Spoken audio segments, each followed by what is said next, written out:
ഇപ്പൊ എനിക്ക് അനീഷനെ പോലെ ആവാൻ പറ്റില്ല, അനീഷന് എന്നെ പോലെ ആവാൻ പറ്റില്ല, റോബിനെ പോലെ ആവാൻ അനീഷനും പറ്റില്ല. ഇവൻ ഒരു മണ്ടൻ. ഈ പ്രേക്ഷകർക്ക് പലതും പറയാം, മൈൻഡ് ചെയ്യണ്ട. അതൊക്കെ നിങ്ങൾക്ക്, എനിക്കതങ്ങനെയല്ല. ഞാൻ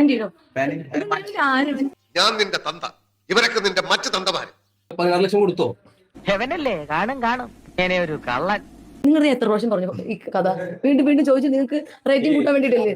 അതെളിയാ, നമുക്കിത് കലക്കണം. പലരും പലതാ പറയുന്നത്. പറയട്ടെ, ഞാൻ പറഞ്ഞില്ല ഒരു ആൻസർ. എന്ത് വേണമെങ്കിലും പറഞ്ഞോട്ടെ, നീ വെറുതെ എരുതി എന്നെ ഒഴിക്കല്ലേ ഗോവിന്ദ. ആര്യനാ പറഞ്ഞോട്ടെ, ഞാൻ റിയാക്ട് ചെയ്യാൻ പോയോ? അല്ല, എന്തെങ്ങനെയൊക്കെ പറയണേ? പിന്നെ ഞാൻ എങ്ങനെയൊക്കെ പറയണം? പറയുന്നവര് പറഞ്ഞോട്ടെ, കുറച്ച് സമയം കഴിയുമ്പോ പുള്ളിക്കാരിനെ നിന്നോളും. അയ്യോ, എന്ത് ബുദ്ധിമുട്ട്. എനിക്കറിയാൻ പാടില്ല. അപ്പൊ പിന്നെ പറഞ്ഞതോ? പറയാതിരുന്നിട്ട് എന്ത് കാര്യം? എന്തിനാ അറിഞ്ഞിട്ട്? ഇല്ല, മോശമായി പോയിട്ടോ, ഭയങ്കര മോശമായി പോയി. അങ്ങനെ പറഞ്ഞോട്ടെ, എല്ലാരും പറയുന്നവര് പറഞ്ഞോട്ടെ. തലക്കടി കൊണ്ടതിന് ശേഷം ഇങ്ങനെ പലതും മാറ്റി പറയുന്ന അനുമോൾ ഉണ്ടാക്കി കൊടുത്ത ഫുഡ് കഴിച്ചതിന് ശേഷമാണ് അനുമോളെ കുറ്റം പറയുന്നത് പറഞ്ഞു. ഓക്കെ നിർത്ത്. നിങ്ങളുടെ ഉദ്ദേശശുദ്ധിയൊക്കെ എനിക്ക് മനസ്സിലായി. എന്നിട്ട് പോലും ഈ കുറ്റം പറഞ്ഞ ആൾക്കാർക്ക് പിന്നെയും വീട്ടിലെ അമ്മമാര് ഭക്ഷണം ഉണ്ടാക്കിയിട്ട് മക്കൾ കുറ്റം പറയില്ലേ? അങ്ങനെ കൂട്ടിയാൽ മതി. ആയിക്കോട്ടെ അല്ലേ?